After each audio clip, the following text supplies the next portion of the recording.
السلام علیکم دوستو، آج کا اس اہم موضوع میں مہاتما گوتم بدھ کی یہ 5ویں ایپیسوڈ آپ کے سامنے پیش کرنے سے پہلے آپ سے ریکویسٹ کی جاتی ہے کہ ہمارے چینل کو سبسکرائب کیجئے اور اس کی بیل کلک کر دیجئے تاکہ آنے والی تمام موضوعات پر آپ کو تمام ویڈیوز موصول ہوتی رہیں۔ کشل کی طاقتور سلطنت مشرق کی طرف ساکیہ کشتری آباد تھے۔ یہ ایک چھوٹی سی قوم تھی۔ سدوون اس کا راجا تھا۔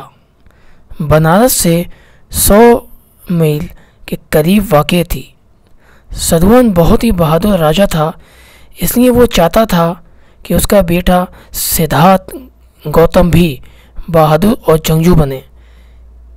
اس لیے اس نے اپنے بیٹے کو سپہ سالاری کے سارے فن سکھائے: تیر اندازی، گھوڑ سواری، نیزہ بازی، شمشیر زنی۔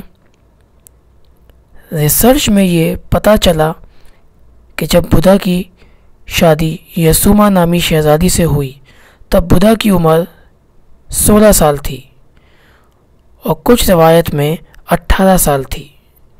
اسی کے 10 سال بعد بدھا کا ایک بیٹا پیدا ہوا، یعنی 18 سال کی عمر سے 10 سال بعد بیٹا پیدا ہوا تو گھر میں رہتے بدھا کی عمر 28 سے 29 سال ہو گئی ہوگی۔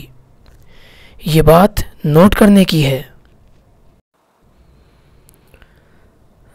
جب بدھا پیدا ہوئے تو اس وقت کے شاہی نجیموں نے بدھا کے والد سے کہا تھا کہ آپ کا یہ بچہ غیر معمولی ہے، یہ بڑا ہو کے یا تو بہت بڑا بادشاہ بنے گا یا سادھو بنے گا جس کا نام رہتی دنیا تک یاد رکھا جائے گا۔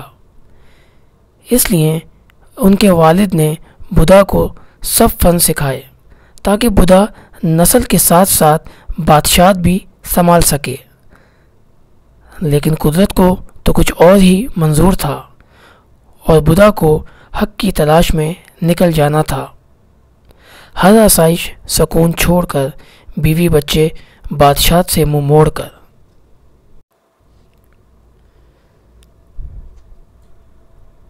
گوتم بدھ بچپن ہی سے غور و فکر کرنے والے تھے اور زبان سے میٹھے، دل کے نرم تھے اور تمام مخلوقات پر رحم کھانے والے تھے۔ یہ تمام عادتیں اللہ کو پسند ہیں۔ ایک بار گوتم بدھ شکار پر گئے اور تیر کمان تان لیا اور ہرن کا شکار کر ہی رہے تھے کہ ہرن کا معصوم چہرہ اور پتلے پتلے دانت سے پتوں کو چباتے ہوئے دیکھا اور سوچ و فکر میں پڑ گئے کہ اس معصوم نے میرا کیا بگاڑا جو میں اس کو مار دوں؟ اس نے تو کسی کو ستایا بھی نہیں، پھر میں اسے کیوں تکلیف دے رہا ہوں؟ وہیں سے اپنا ہتھیار لے کر واپس چلے گئے۔ پھر ایک بار جنگ کے دوران تیز رفتار گھوڑے ہواؤں کو چیرتے ہوئے میدان میں پہنچے تو پیچھے گھوڑے کو تھکا ہوا دیکھ کر اس کو میدان سے لے کر ایک کونے میں جا کھڑے ہوئے اور اس گھوڑے کی خدمت میں لگ گئے۔ اسی طرح ایک بار بدھا اپنے والد کے ساتھ بہار کے موسم میں والد کے کہنے پر گئے۔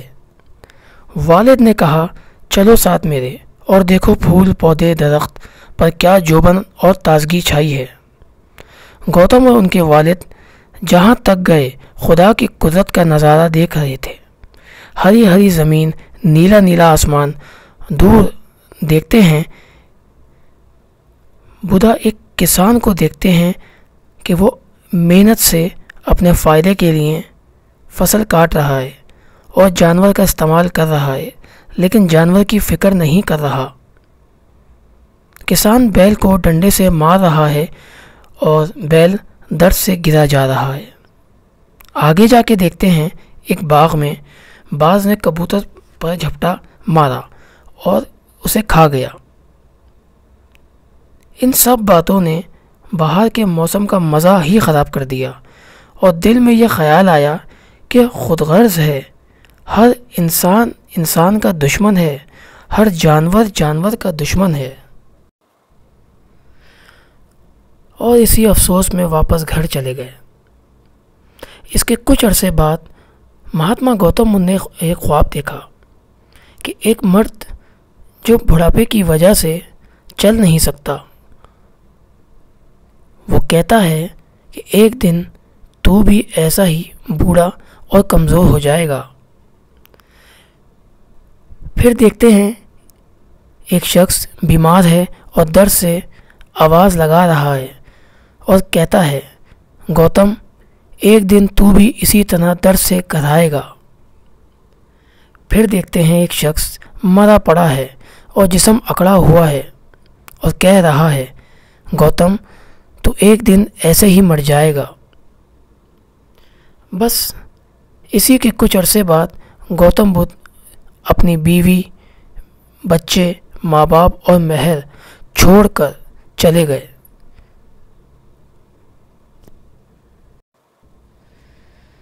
آپ نے جب اپنا گھر چھوڑا تو آپ کی عمر 30 سال تھی اور ریسرچ کے مطابق 35 سال تھی۔ اپنے لمبے بال جیسے کشتیاں رکھا کرتے تھے وہ بال آپ نے اپنے کاٹ دیے اور سر کو منڈوا لیا، گنجا کر لیا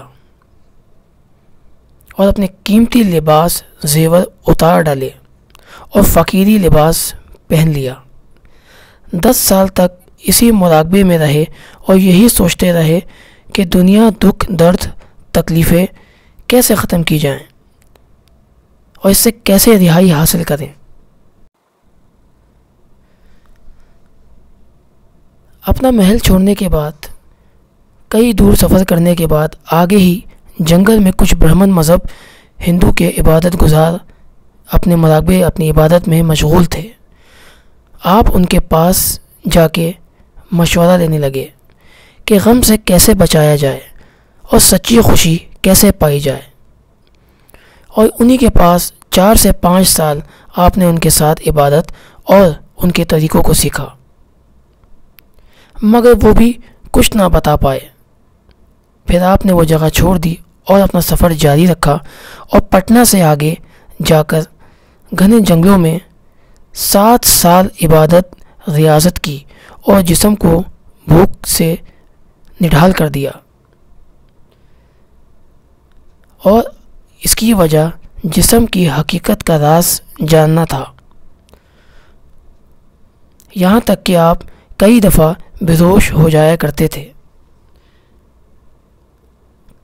کافی مشکلات کے بعد، کئی سالوں بعد آخرکار آپ یہ جان سکے کہ بھوکا رہ کے، تکلیف دے کے اور تکلیف سہ کے وہ خوشی، وہ حقیقت نہیں پا سکتے۔ جو انجانا سکون اور ایک خاص قسم کی آپ کی دل میں ایک لگن تھی، وہ آپ نے اپنی مشکلات سے بھی نہ پا سکی، جس وجہ سے آپ اپنے گھر سے نکلے تھے۔ بہت ریاضت اور بہت محنت کے بعد آپ یہ جان سکے کہ آپ کے تمام وہ طریقے جو آپ نے کیے، سیکھے، ان سے آپ کو فائدہ نہ حاصل ہوا۔ آخرکار آپ ایک درخت کے نیچے جا کر بیٹھ گئے، اور کئی روایتوں میں الگ الگ تفسیر بیان کی گئی ہے۔ بدھ مت کی اور ہندوؤں کی اپنی کتابوں میں کہا جاتا ہے کہ وہ پیپل کے درخت کے نیچے بیٹھے، کچھ کہتے ہیں وہ املی کے درخت کے نیچے بیٹھے، در حقیقت وہ انجیر کے درخت کے نیچے بیٹھے، جہاں انہیں نروان حاصل ہوا، اور پوری رات وہ اس جگہ اپنے مراقبے میں رہے، اور انہوں نے وہاں پہ کچھ ایسے کرشمے خدا کی طرف سے دیکھے کہ جس کے بعد ان کے تمام سوالوں کے جواب انہیں مل گئے، اور اس کے بعد انہوں نے کبھی پلٹ کر اپنے تمام پچھلے کاموں کو نہ دیکھا، نہ سکھایا، نہ اس کا تذکرہ کیا۔ یہاں تک کہ جو تعلیمات اپنی پچھلی ویڈیو میں ہم نے بتائی، وہ تمام تعلیمات انہوں نے اس تنہائی میں خدا سے پا لیے، اور اسی کی تعلیم دینے کے لیے وہ تمام دوسرے ملکوں میں، دوسرے شہروں میں جاتے رہے، یہاں تک کہ کہیں انہیں نہ قبولا گیا، جس کی وجہ سے وہ غاروں میں سفر کرتے رہے اور غاروں میں اپنا وقت گزارا اور پہاڑوں کو ہی ترجیح دی۔ آج ہم دیکھتے ہیں کہ ہندوستان ہو، چاہے وہ نیپال ہو، افغانستان ہو، چاہے وہ چائنا ہو، بدھا کی سفر اور ان کی عبادت گاہ پہاڑوں میں ہی دکھائی جاتی ہے۔ کہا جاتا ہے کہ چین کے علاوہ وہ پاکستان کی طرف بھی آئے تھے۔ اسلام آباد میں ایک شہر کے اندر، وہاں کسی لائبریری کے اندر ان کے بقایا جات اور ان کے پرانے ماڈلز رکھے ہیں۔ افغانستان میں بہت بڑا بت ان کا موجود ہے۔ اسی طرح وہ تمام ایسے ملکوں میں جاتے رہے جہاں وہ یہ خدا کی تعلیم دے سکیں۔ آج انڈیا سندھ کے اندر صدیوں پرانی روایت سے پتہ چلا کہ بدھ مت مذہب وہاں بہت صدیوں پرانا تھا اور وہاں اس کے پیروکار رہتے تھے، جس کو دیکھ کر کئی لوگوں نے، پاکستانی لوگوں نے اس بات کا غلط تعین کر کے غلط خبر پھیلا دی کہ انٹیریئر سندھ مارشل آرٹ کی جنم بھومی ہے۔ ہم اپنی انشاءاللہ اگلی ویڈیو میں ایک طویل اور ایک بہترین حقائق کو سامنے لے کے آئیں گے، جس سے ہم بدھا کے بارے میں مزید معلومات آپ کو دے سکیں گے۔ اس معلومات کے ساتھ ہم آپ سے اجازت چاہتے ہیں اور آپ کو یہ یاد دلانا چاہتے ہیں کہ اس کے چینل کو آپ سبسکرائب ضرور کر لیجیے گا۔ شکریہ۔